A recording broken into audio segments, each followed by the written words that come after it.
Voy a hablar en castellano, pero no habrá problema si se expresan ustedes en catalán o en francés para el momento del diálogo. He cambiado el término del título ahora mismo, ahora mismo no hace vamos, 3/4 de hora, y he introducido el tecnovalores. Tecnovalores precisamente para distinguir que en el mundo digital no rigen los valores en el sentido pues en el que normalmente se suele hablar, ¿no? Sino que hay otra modalidad de valores que es a la que yo me voy a referir. Y también quiero anticipar pues, que suelo hablar, así como hablo de ciencia, suelo hablar de tecnociencia. He dicho muy brevemente, en el mundo digital, y lo van a entender ustedes, no hay personas. No hay personas y con esto yo creo que ya nos vamos a situar muy claramente. Hay tecnopersonas, que no es lo mismo en absoluto. Las personas estamos en el segundo entorno, luego hablaré de los 3 entornos. En el primer entorno, en cambio, hay cuerpos, animales, plantas, etcétera. En el segundo entorno surgen las personas. Las personas persona significa máscara, como saben ustedes, es una máscara teatral. Y las tecnologías digitales numéricas, como se dice en Francia, han suscitado una nueva modalidad de persona, la tecnopersona, a la cual aludiré brevemente, sobre todo en el diálogo. Bien. Porque antes de hablar de eso, quiero exponer una serie de hipótesis que efectivamente, pues, yo llevo años ya, digamos, trabajando, investigando. La principal, una de ellas, pero desde luego clave, es que en la segunda mitad del siglo XX, concretamente a partir de durante la Segunda Guerra Mundial y a continuación, se produjo una revolución tecnocientífica que transformó por completo la ciencia. Entonces la ciencia devino tecnociencia.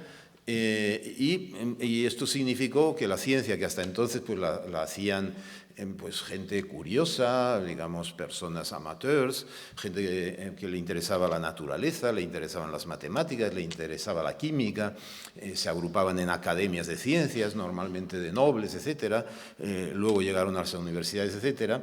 Pero la ciencia académica, por resumir, a partir de la Segunda Guerra Mundial, en los Estados Unidos de América, bien entendido, esto que voy a hablar sucede en los Estados Unidos de América y sucede porque Estados Unidos de América ha ganado la Guerra Mundial. O sea, no puede suceder en Francia, no puede suceder en Alemania, no puede suceder en Inglaterra, que eran las 3 grandes potencias en ciencia antes de la Segunda Guerra Mundial, porque han quedado arrasadas. Han quedado arrasadas las 3 grandes potencias científicas. Buena parte de sus científicos o han muerto, o han tenido que emigrar a los Estados Unidos, o se han hecho comunistas y se han ido a la Unión Soviética, ¿no?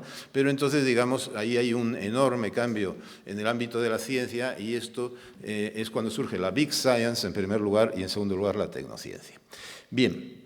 Entonces esto sucede en física, sucede en matemáticas y va sucediendo progresivamente a lo largo del siglo XX en las distintas disciplinas científicas, incluidas las humanidades y las ciencias sociales. O sea que hoy en día cabe hablar perfectamente de tecnociencias sociales, de tecnopsicología o de tecnoeconomía como algo diferente de la psicología y algo diferente de la economía, igual que la física es diferente de la tecnofísica. Esta es, por lo tanto, una hipótesis que yo llevo años y que me ha sido muy, muy útil, muy fértil y a otras personas también. Por eso la quiero, por lo menos, esbozar. Entonces, diferencia principal, hay muchas diferencias entre ciencia y tecnociencia, pero por decir una, que es muy importante, es que la ciencia busca el conocimiento y la tecnociencia no. La tecnociencia no está orientada a la búsqueda del conocimiento, sino que busca, ante todo, la innovación. Entonces surge la innovación como un valor superior al conocimiento. El conocimiento es un valor, no cabe la menor duda. O sea, digamos, es un valor, no voy a explayarme sobre eso, pero es un tipo de valor y en cualquier caso el hecho de que pase a estar el conocimiento subordinado a la innovación sigue habiendo ciencia y sigue habiendo científicos que buscan el conocimiento, indagan, investigan, pero superpuesta a la ciencia surge la D de los desarrollos tecnológicos y sobre todo surge la I pequeña, la innovación. Entonces, dicho muy brevemente, vale más el conocimiento que genera innovaciones que el que no genera innovaciones. Y esto es el ABC de la tecnociencia actual. O sea, si uno genera innovaciones, sean del tipo que sea, y esto resulta que tiene recepción, genera valor, entonces efectivamente eso es preferible a aquello que no genera innovaciones. Bien, entonces hay bastantes revoluciones tecnocientíficas, como las biotecnologías. Las nanotecnologías son importantísimas, los big data hoy en día, las neurociencias, es sin duda la tecnociencia del siglo XXI, está en pleno desarrollo y en pleno auge, pero yo me voy a referir hoy solo a una de las modalidades de tecnociencia, que son las tecnologías digitales o numéricas, como he dicho anteriormente, que efectivamente pues que es una revolución, no cabe la menor duda. O sea, es decir, muchos hablan de la revolución digital o de la revolución numérica, dicho en el contexto francoparlante. Bien, entonces, luego volveré sobre esta cuestión, ahora estoy haciendo la presentación general, y de lo que se trata es de hablar de qué valores rigen la tecnociencia u orientan la tecnociencia. La tecnociencia, efectivamente, como ha dicho el profesor Vizquerra, está basada en valores, los valores se orientan, guían las acciones, estoy muy de acuerdo con él, hacen más cosas, pero desde luego guían las acciones, no cabe la menor duda, pero entonces la tecnociencia es acción, O sea, la tecnociencia es acción. Una acción tecnocientífica canónica, para que vean ustedes lo que yo entiendo por tecnociencia, es tirar las bombas atómicas de Hiroshima y Nagasaki. Esto es el origen de la tecnociencia, ¿no? Y con esto ya creo que entienden ustedes bien que cuando yo hablo de tecnociencia estoy hablando de algo particularmente novedoso o innovador. Jamás en toda la historia de la humanidad había surgido un arma tan destructiva, y luego surgieron armas como las bombas de plutonio que pudieran generar la destrucción del planeta. O sea, pero no por cambio climático. Por cambio climático me refiero simplemente por la contaminación progresiva, que también es cierto, sino simplemente en una guerra nuclear, pudiera perfectamente surgir una gran nube que cubriera la luz solar durante un tiempo prolongado, y esto generara una gran hecatombe. Bien, entonces este imaginario, esta imagen de la gran catástrofe solo ha sido posible con la tecnociencia. O sea, los seres humanos han imaginado gran cantidad de catástrofes, pongamos el apocalipsis por mencionar una, ¿no? Pero, digamos, la imagen esta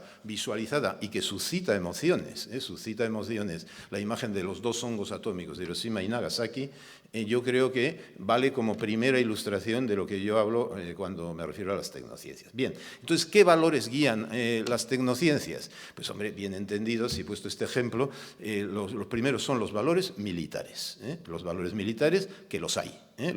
La tecnociencia surge de la guerra, y la guerra la hay, la sigue habiendo. Hoy en día hay más guerras que nunca, no aquí, no en nuestro entorno, pero hay múltiples países que están en guerra y precisamente por eso intentan salvarse viniendo a Europa y a refugiarse aquí, huyendo de la guerra, también del hambre, también de la miseria, etcétera, etcétera, pero muchísimos huyendo de la guerra. Como en este país muchísimos ciudadanos españoles, catalanes también, huyeron de la guerra, de los desastres de la guerra. Entonces, la guerra, la ciencia siempre ha colaborado con la guerra, históricamente, desde Arquímedes, ¿no? Entonces, la tecnociencia colabora con la guerra en un grado muchísimo mayor, y como efectivamente la tecnociencia surge de la guerra, está profundamente marcada en sus orígenes mismos por los valores militares, de los cuales hay que hablar y no guardar silencio, porque los hay. Bien, segundo, hay otra serie de pluralidad de valores, luego voy a hablar con más detalle, no solo los valores militares, son unos de ellos. Segundo, clarísima la hipótesis. Segunda, la ética, desde luego, no tiene la primacía en absoluto. O sea, la ética, yo una vez dije digamos, en el célebre programa del genoma humano, El genoma humano tenía una financiación gigantesca en los Estados Unidos de América. En un momento dado, cuando ya estaba todo diseñado y aprobado, le llamaron a Watson, el premio Nobel, el descubridor de la doble hélice, para que, digamos, para que fuera el mascarón de proa. Él no había hecho el proyecto Genoma Humano, lo habían hecho otros, pero hacía falta un hombre de gran prestigio, pues digamos, para que la cosa quedase, para que hubiese una buena máscara, para que hubiese una persona que personificara el proyecto Genoma, ¿no? Y este fue Watson. Entonces Watson puso como condición para aceptar la dirección del proyecto Genoma Humano que tenía que haber de toda la enorme cantidad de dinero que los Estados Unidos iban a dar a ese proyecto, el 5% tenía que ser para el estudio de las dimensiones religiosas, morales y sociales del proyecto Genoma Humano, que ya se preveía que iban a ser enormes. Por ejemplo, vamos, esto hoy en día, digamos, con el desarrollo del ADN, con la identificación de las personas por el ADN, etcétera, etcétera, es clarísimo que las biotecnologías que surgieron del genoma humano han transformado muchísimas cosas. Bien, entonces, dicho en broma y comentando la ética, por lo tanto, perdón, la ética no, la religión, la moral y los valores sociales valen el 5%. El 5% del total de los valores que rigen la tecnociencia. Entonces queda por ver qué sucede con el 95% y cuáles son esos otros valores. O sea que, bien, y por último, pero vamos, esto no lo voy a comentar, simplemente a título informativo. Nosotros, vamos, un colega mío, sobre todo José Francisco Álvarez y más gente también, hemos hecho muchos proyectos de investigación sobre estos temas de ciencia y valores, tecnociencia y valores, y entonces al final hemos propuesto, en mi caso en el libro de la ciencia del bien y el mal, y en el caso de Paco Álvarez y yo mismo, en el libro de Epistemology in the Social, en inglés, hemos propuesto una teoría, diríamos, de los bienes y de los males, que es la racionalidad axiológica acotada, pero vamos, simplemente lo proyectaré. Es un poco para resumir los resultados principales.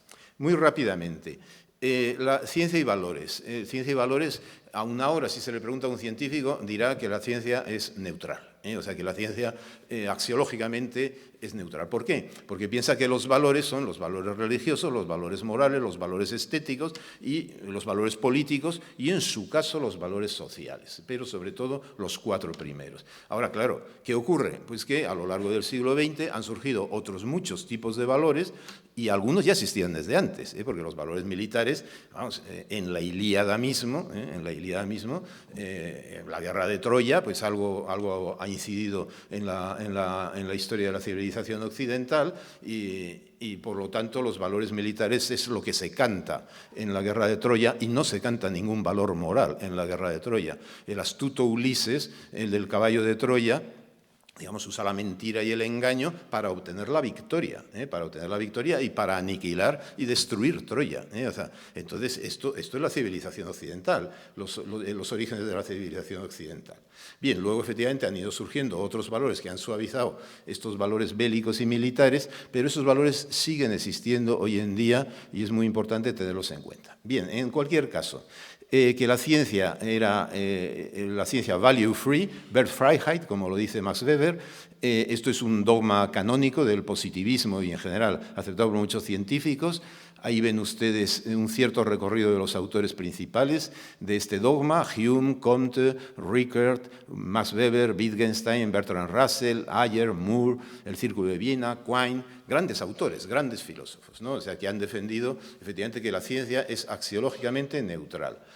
Poincaré, Einstein, muchísimos científicos, insisto, hoy en día también. Todo esto es una cuestión muy estudiada. El libro de Proctor, Value Free Science, cuenta perfectamente la historia de dónde surgió el mito este de la ciencia sin valores. Bien, mis dos hipótesis son muy sencillas y no las voy a comentar, salvo muy brevemente. En cuanto ha surgido la tecnociencia, decir, después de las bombas de Hiroshima y Nagasaki, que la ciencia no está cargada de valores, pues es ya, vamos, no sé, practicar la hipótesis del avestruz, es no querer ver el mundo, lo cual no quiere decir que uno, igual no ver el mundo, facilita que uno sea feliz, o sea, es decir, cada cual efectivamente busca la felicidad por sus medios, ¿no? Pero también hay gente que ha sufrido las consecuencias de las bombas de Hiroshima y Nagasaki. A San Sebastián y al País Vasco vienen todos los años, digamos, niños y niñas descendientes de esos bombardeos, y bueno, digamos, sus secuelas genéticas, sus secuelas sanitarias, por no hablar de las secuelas medioambientales, que sucedió con los animales de Hiroshima y Nagasaki, que sucedió con las plantas, etcétera, etcétera, ¿no? Es decir, que cuando estamos hablando de males de la tecnociencia, estamos hablando de grandes males, digamos, males descomunales, como un colega mío prefiere decir. Bien, la segunda hipótesis es que la emergencia de los valores epistémicos, y a esto sí le voy a dedicar atención, ha puesto en cuestión las dos dicotomías. O sea, si había, digamos, el conocimiento era una cosa, según Hume, y los valores es otra, entonces yo ya he dicho anteriormente que hoy en día cualquier filósofo de la ciencia y cualquier científico piensa que el conocimiento es valiosísimo, incluso piensa que es uno de los valores principales de los seres humanos. El actuar en base al conocimiento no es lo mismo tomar decisiones o hacer investigaciones porque a uno se le ha ocurrido cualquier cosa porque ese día, o basado en conocimiento. O sea, digamos, la investigación es basada en conocimiento. Esto es la tecnociencia. Las propias tecnologías, y voy a sacar una que es muy usual, este artefacto, esto está cargado de conocimiento. Esto es una tecnología, pero tiene tantísimo conocimiento científico para que esto funcione, para que opere, que hay que llamarlo tecnociencia, a diferencia de cambio que un arado. Un arado incluye mucho conocimiento, pero no conocimiento científico, el uso del arado. Bien, paso a la siguiente. Esto ya empezó, esta neutralidad de la ciencia fue puesta en cuestión por Merton, que habló del ethos de la ciencia, Mario Bunge, Thomas Kuhn, a quien me referiré ulteriormente, y todos estos autores a los cuales no voy a mencionar para no alargarme. Voy a centrarme exclusivamente en Thomas Kuhn. Thomas Kuhn, en un artículo muy poco conocido suyo, que no está en las revoluciones científicas, todo el mundo cita las revoluciones científicas, pero pocas personas citan este artículo, que es fundamental para los valores de la ciencia.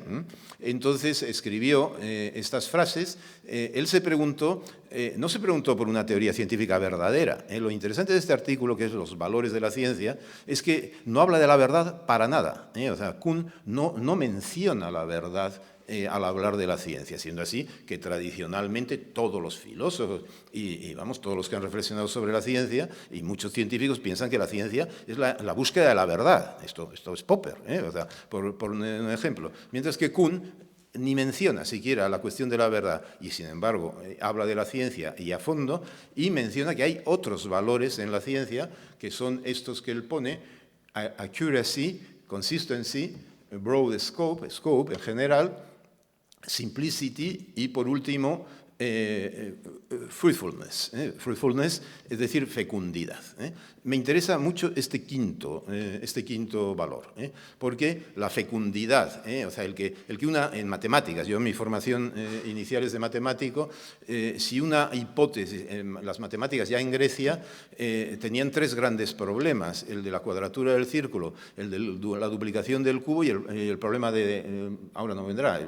Bueno, en cualquier caso, son los tres grandes problemas, ninguno de los cuales fueron resueltos, los que suscitaron la matemática griega. Es decir, que lo importante es la fecundidad. O sea, la conjetura de Riemann hoy en día sigue sin resolverse, pero sin embargo ha generado tantísimo conocimiento, ha sido tan fecunda desde un punto de vista científico, que cualquier matemático prefiere un problema, un buen problema, es término técnico de los matemáticos, un buen problema es aquel que genera hipótesis, genera teoremas, aun cuando el problema no se resuelva nunca. O sea, bien, dicho esto, para hablar de la fecundidad, luego él añadió, Kuhn, la utilidad, pero ya dijo que este valor no es propiamente científico, sino más bien tecnológico.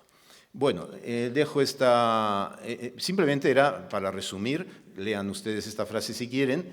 Entonces, Kuhn introdujo un nuevo elenco de valores que son la precisión, la generalidad, la coherencia, la adecuación, la simplicidad, la fecundidad, la utilidad, etcétera. O sea, y entonces con eso abrió un problema que ha interesado muchísimo a muchos filósofos de la ciencia. Y a esto lo llamamos valores. A esto lo llamamos valores, ¿por qué? Porque los científicos, como el propio Kuhn se planteaba, prefieren una hipótesis precisa que una imprecisa. prefieren una teoría general que una menos general. Prefieren, desde luego, que la coherencia a la incoherencia. O sea, la no contradicción es la base del método de reducción al absurdo en matemáticas, etcétera, etcétera. Es decir, que las acciones científicas funcionan en base a valores también, y por lo tanto, como los valores guían las acciones, habremos de fijarnos también en los valores epistémicos. Bien, entonces estos son los valores epistémicos y tirando del hilo, no me voy a alargar más, en nuestras investigaciones hemos distinguido pues, todos estos tipos de valores. Todos ellos guían acciones.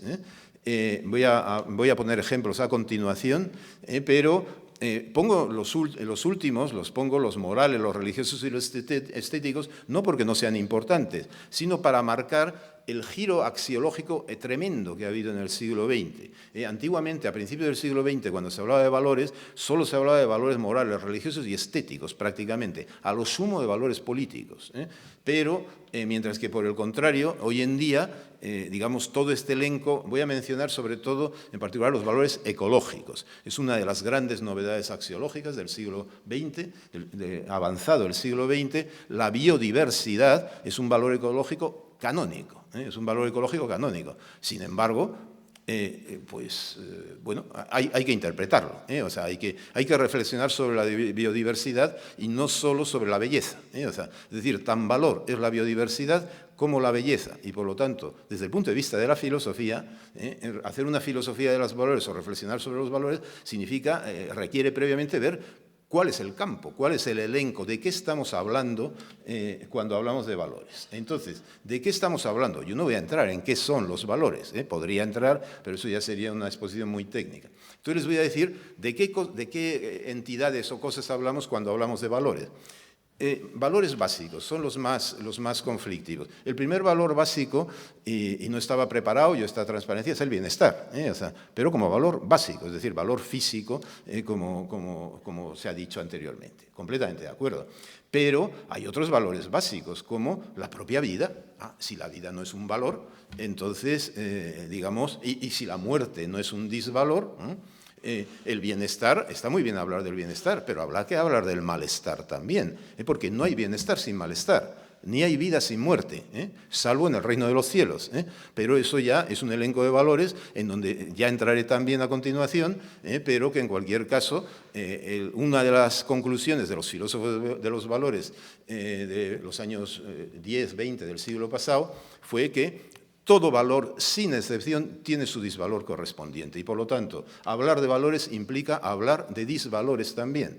Y eso, dicho esto, toda esta lista de valores que yo voy a proyectar, piensen ustedes también en el correspondiente disvalor, o sea, para no alargar, pero sería bienestar, malestar, capacidades, discapacidades, crecimiento, decrecimiento, cuidado, desatención, inestabilidad frente a estabilidad, desgracia o como lo quieran llamar ustedes, frente a felicidad, etcétera, etcétera, ¿no? O sea, entonces, el mundo de los valores, por lo tanto, es un tema muy complejo, filosóficamente hablando, y estoy hablando de valores básicos. El placer es un valor básico, Claro que es el poder también, el poder, la ley del más fuerte. La ley del más fuerte es un valor. Será ley de la selva, efectivamente, pero es un valor. O sea, ha regido y sigue rigiendo las acciones humanas de un montón de animales. Y con esto ya dejo claro que los valores también existen en el mundo animal e incluso en el vegetal. El crecimiento es un valor vegetal, la reproducción es un valor vegetal y la supervivencia también. Entonces, por lo tanto, estos tres últimos valores que acabo de mencionar, crecimiento, supervivencia y reproducción, digamos, la salud sin duda también, la salud corporal o física o como la quieran llamar ustedes. Bien, con esto ya tenemos un ámbito de los valores que algunos de ellos son también valores morales, sin duda, y son valores sociales, es decir, como se ha mostrado en la conferencia anterior, el valor bienestar adopta diferentes modalidades, eso es completamente cierto, pero es muy importante tener presente que en el mundo animal hay valores, y esto lo dice cualquier etólogo hoy en día, y en el mundo vegetal también, esto lo dice menos gente, pero, digamos, dicho en términos leibnizianos, las mónadas tienen valores. Y como los vegetales son mónadas y hacen acciones, la acción de crecer es una acción, pues eso suscitada por el sol normalmente, y los árboles compiten entre sí por la luz solar. Esto basta ir a California y ver lo que son las secuoyas o lo que son los grandes bosques californianos para ver cómo efectivamente hay ahí, digamos, no hace falta ser Darwin para ver cómo se compite por una cosa valiosa como es la luz solar y compiten los propios vegetales entre sí. Valores religiosos, ya los habrán visto ustedes, no los voy a comentar, pero la gracia, el don de la gracia es el valor por antonomasia. Frente a él está la desgracia, claro está. Pero bueno, está también la salvación. La salvación, sí, la salvación frente a la condena. No estoy hablando de la condena penal. O sea, no, la salvación buena y la condena buena es la eterna, es la condena eterna. O sea, vamos, Leibniz, a quien vuelvo a citar, escribió toda la Teodicea para hablar, justificar a Dios, porque creó un mundo en donde había pecado, había sufrimiento y había males diversos. O sea, y por lo tanto, digamos, esto es un pensador, esto es un filósofo, es aquel que efectivamente él cree en Dios, pero reconoce que hay males en el mundo y reflexiona filosóficamente sobre los males y aún así dice, a pesar de que hay mil males y a pesar de que muchísimas almas se condenan y se condenan eternamente, sin embargo Dios creó el mejor de los mundos posibles, ¿no? Entonces esto suscita irrisión en personajes como Voltaire, pero digamos, pues esto es un poco la filosofía de los valores. Bien, y termino con los militares, lo demás no lo voy a comentar. El deber en la disciplina militar, bueno, y la victoria y la derrota. O sea, es decir, no es lo mismo ganar una guerra que perderla. Se pueden celebrar las derrotas, como se hace en Cataluña, sin duda que se pueden celebrar, pero las victorias son las victorias. Las victorias son las victorias, no hay que olvidarlo. O sea, un político, por ejemplo, naturalmente aplica los valores militares a su actividad, y un militante, valga la expresión, también. O sea, es decir, que cualquier militante lo que funciona en gran medida en base a valores militares, con lo cual dejo esta cuestión porque en todo caso para el diálogo, valores morales. Ahí tienen un elenco, no los voy a comentar. Normalmente cuando se habla de valores, se habla de valores morales, se habla de valores estéticos, y los hay, y son importantísimos. La belleza, la armonía, la gracia, lo sublime, la creatividad, el deleite, la elegancia. En fin, hay todo un mundo de los valores estéticos extraordinario. Valores sociales, ahí lo ven ustedes. Por el éxito, por la fama, por el prestigio, hay gente que es capaz de hacer cualquier cosa. O sea, desde luego de mentir, de engañar, de vender a quien sea, o sea, y solo por el éxito y por la fama, o sea, y eso es un valor, o sea, que guía sus acciones. O sea, bien, sigo adelante, valores políticos, o sea, los hay, aunque no los parezcan, también hay valores políticos, ahora que está tan mal vista la actividad política, también los políticos orientan sus acciones en base a valores, y no solo en base a conquistar el poder, que desde luego, pero también en base a valores, pues como, no sé, los 3 valores clásicos, ¿no? De la igualdad, la libertad y la fraternidad, lo recuerdan ustedes, ¿no? La gobernabilidad es un valor importante en el mundo actual sobre todo, y así podríamos seguir los valores jurídicos, los valores económicos. Una mención a los valores económicos, porque con esto ya voy llegando al núcleo de los valores de la tecnociencia. El núcleo de los valores de la tecnociencia no es ninguno de los valores anteriores. O sea, los económicos sí, o sea, la competitividad, la rentabilidad y la generación de beneficios, para las empresas tecnocientíficas, esta es la clave de las acciones y de los programas de investigación que guían la tecnociencia contemporánea. Bien, en general la generación de riqueza, riqueza y pobreza, pues son normalmente valor y disvalor, sin perjuicio de que ha habido personas enormemente pobres que han generado un mundo de valores extraordinario. O sea, eso sin duda. Es decir, que no es incompatible tener un disvalor hasta un grado enorme y en cambio que florezcan otros muchos valores. Esto es otro tema que quizá en el diálogo lo podríamos tratar. En los valores ecológicos, el equilibrio de un ecosistema, la no polución, en fin, no voy a insistir en ello, y ya llego a los valores técnicos y a los epistémicos. La eficacia y la eficiencia son los 2 valores canónicos de la tecnología, junto con la utilidad. La innovación, ya le he hablado, es el tema que yo más he trabajado. Pero la versatilidad, la sencillez, la rapidez con la que funciona en este momento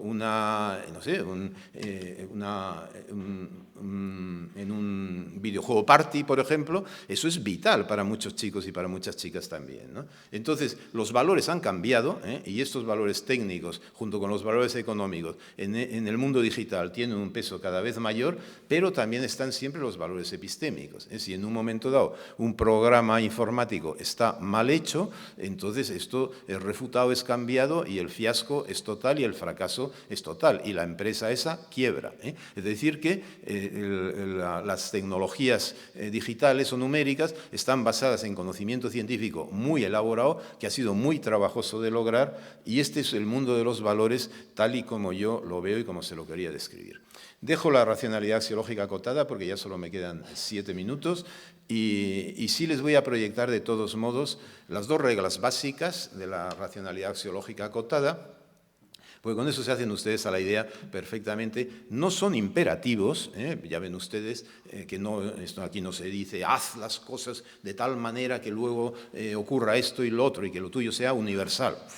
En fin, esto ánimo con Kant, pero nosotros no somos tan ambiciosos. Entonces nosotros lo que decimos es, si tus acciones, si tú te riges en tu vida o en las acciones que sean, esto se lo decimos a un animal y a una planta también, no solo a los seres humanos, si te riges en base a estos valores, yo le puedo aconsejar a un perro esto, vamos, no se lo aconsejaré diciéndoselo de palabra, pero se lo aconsejaré mediante acciones. Haz las cosas de tal manera que tus valores se satisfagan, tus sistemas de valores se satisfagan en la medida en que sea posible y sobre todo que tus males también mengüen. Es decir, no solo se actúa buscando el bien, sino también evitando el mal y luchando contra el mal. Hay que distinguir entre el bien y el mal, pero hay que pensar probablemente más en los males que en los bienes. Y entonces esta es la primera regla de la racionalidad axiológica acotada. La segunda, todos los bienes y todos los males, esto es un tema muy complejo, pero vamos, muy consolidado en nuestra investigación, es que todo valor positivo o negativo encuentra un límite. Encuentra un límite, incluida la vida. La longevidad, está muy bien que se incremente la longevidad, pero no que sea infinita. O sea, no que sea infinita. Entonces hay momentos en que los propios seres humanos libremente, en base a otros valores, pondrán límite a su vida, siendo la vida un valor y afirmando el valor de la vida, pero afirmando también otros valores, y entonces, en base a la contraposición entre unos y otros valores, surgen límites en el grado de satisfacción de los distintos valores.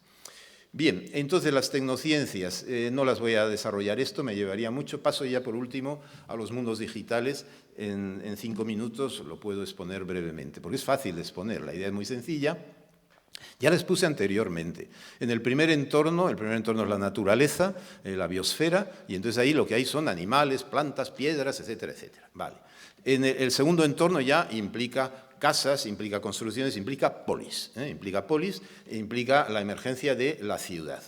Entonces, y el tercer entorno, por el contrario, ya es el mundo digital, el mundo que surge a finales del siglo XX, aunque tiene precedentes pues, en el telégrafo, en el teléfono, etcétera, etcétera, hay precedentes, incluso la propia correspondencia, el sistema de la correspondencia, que funcionaba muy bien. Por ejemplo, en la República Francesa, la Poste, vamos, era la joya de la corona de la République. Entonces, digamos, esto de comunicarse a distancia, esto es un gran invento, pero a través de las tecnologías de la información y de la comunicación a distancia es casi instantánea y masiva, ¿no? Entonces, esto ha generado un nuevo espacio social, y esta es la hipótesis del tercer entorno. O sea que estas tecnologías digitales, numéricas, han posibilitado la emergencia de un nuevo espacio-tiempo social. Y esto es una hipótesis muy fuerte, comparable a la naturaleza y comparable a las ciudades y a los estados. Tan importante es el mundo digital como es el estado o como es la biosfera.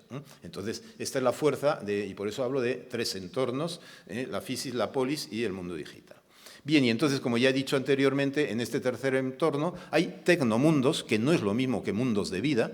Un tecnomundo no es un mundo de vida, mundos de vida hay en el segundo entorno y en el primero, que es donde se vive. En el tercer entorno se hacen cosas, pero no es propiamente vida, sino se hacen actividades mentales. O sea, es la mente la que de verdad se desarrolla en el tercer entorno. Esto lo dejo también para el diálogo.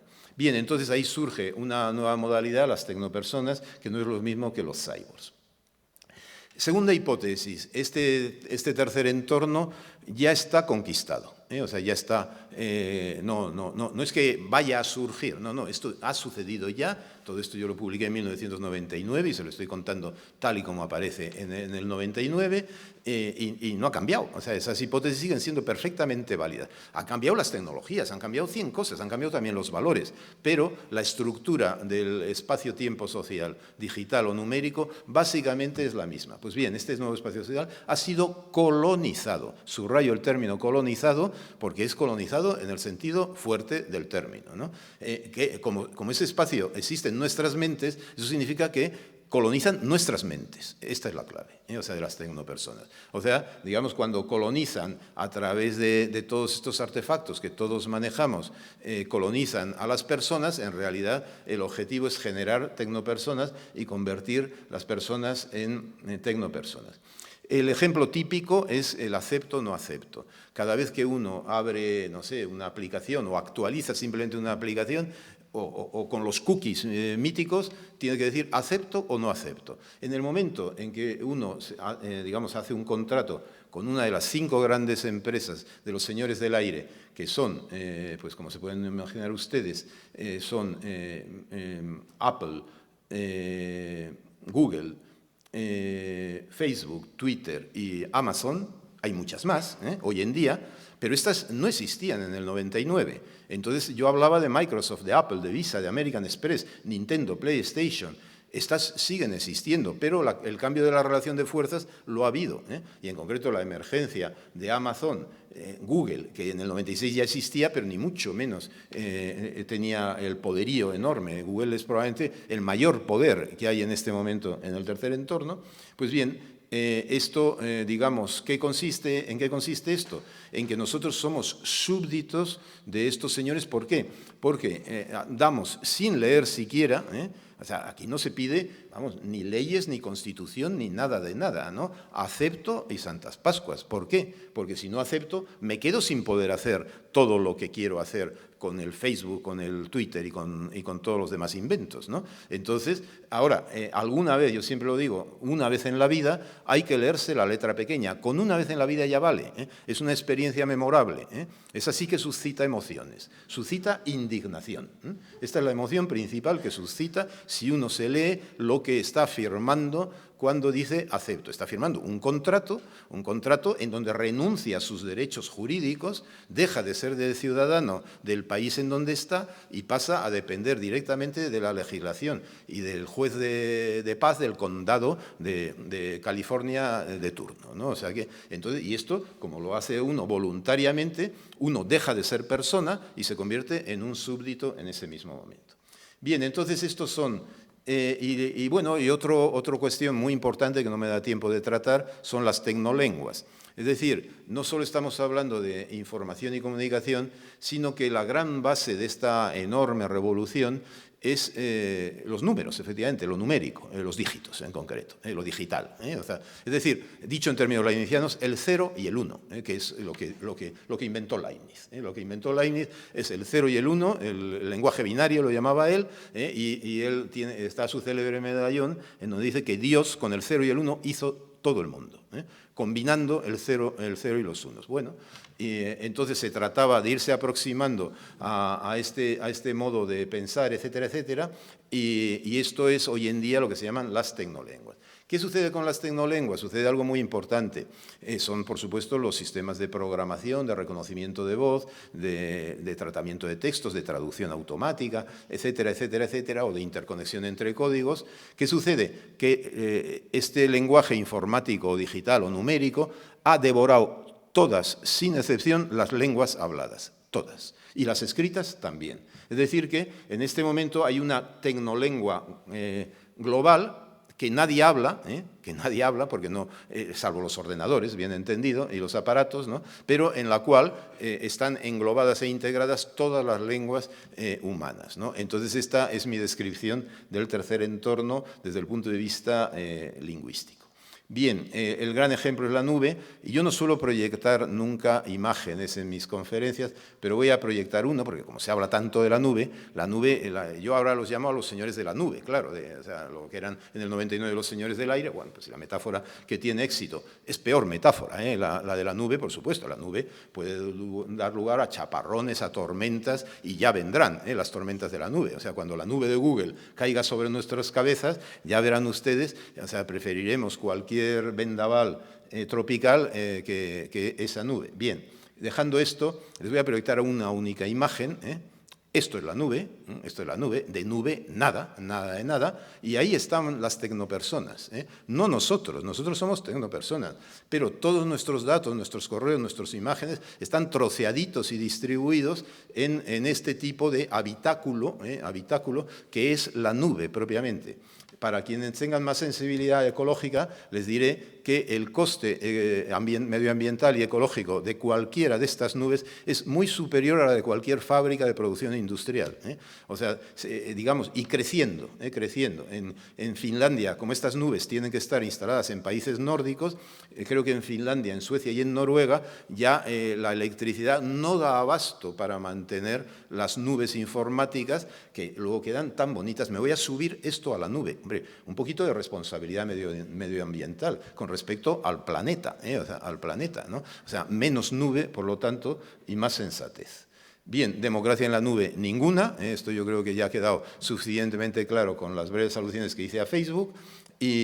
Y bueno, y ya termino con esta imagen, los valores en la nube. Entonces, es un tema abierto, por supuesto, que no voy a resolver hoy, pero ya ven ustedes que desde luego no es la ética ni la política. Aquí, digamos, somos súbditos, o sea, si no esclavos, ¿no? Con lo cual, esto de la libertad, la igualdad, no hay tal cosa. Y la solidaridad, de ninguna manera hay solidaridad en la nube. Hay unas jerarquías absolutamente estrictas. Un administrador de red tiene un poder inconmensurable, le puede echar a uno de la red y uno no tiene ni a dónde apelar, salvo al juez de su pueblo, que le dirá, pero oiga, por favor, pero ¿qué te has tomado? ¿No? O sea, digamos, si yo qué voy a saber de lo que ha sucedido con tu red de Facebook o de Twitter, ¿no? O sea, quiero decir que no hay justicia, no hay justicia en el tercer entorno en el sentido literal del término, no hay democracia en el tercer entorno y así sucesivamente. Bien, pues esto es un poco lo que les quería decir.